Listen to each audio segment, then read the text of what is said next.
When we first meet Nathan, he's on Skull Island, working on this mission. He works for Monarch as the chief cartographer and a geologist. So he's basically planning the path into Hollow Earth. So that's where we find him, and the climate is very destabilized, especially around Skull Island. But again, that's the plan, to kind of dig this tunnel and then send a mission down to plant the Orca Z down there. But it goes awry, and they lose their pilots, the whole crew, and one of them being Nathan's love, his girlfriend, that he just proposed to, and she goes missing.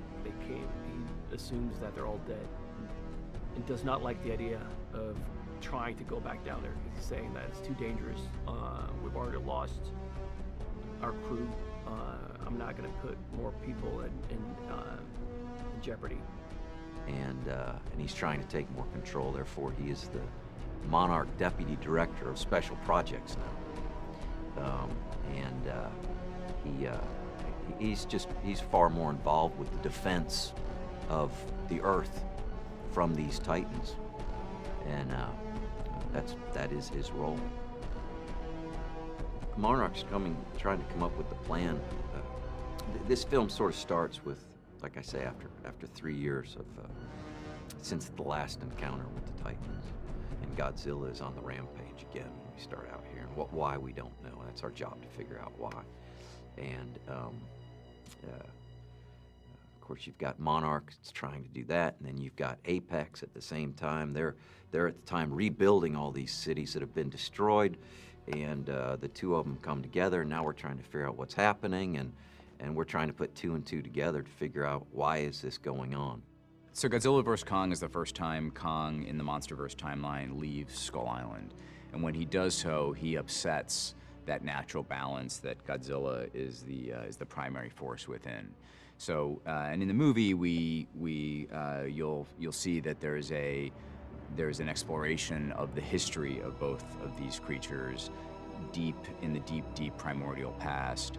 But in current day, when Kong leaves the island, they are fated to collide. Godzilla is not going to let another force that could challenge him exist without a fight.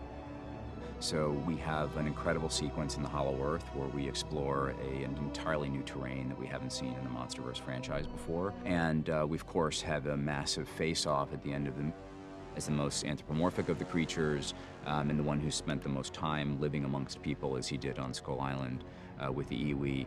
Kong, we discover that Kong has a very special relationship with Gia, and begins to form one with Dr. Eileen Andrews, played by Rebecca Hall, and with Nathan Lynn, played by Alexander Skarsgård.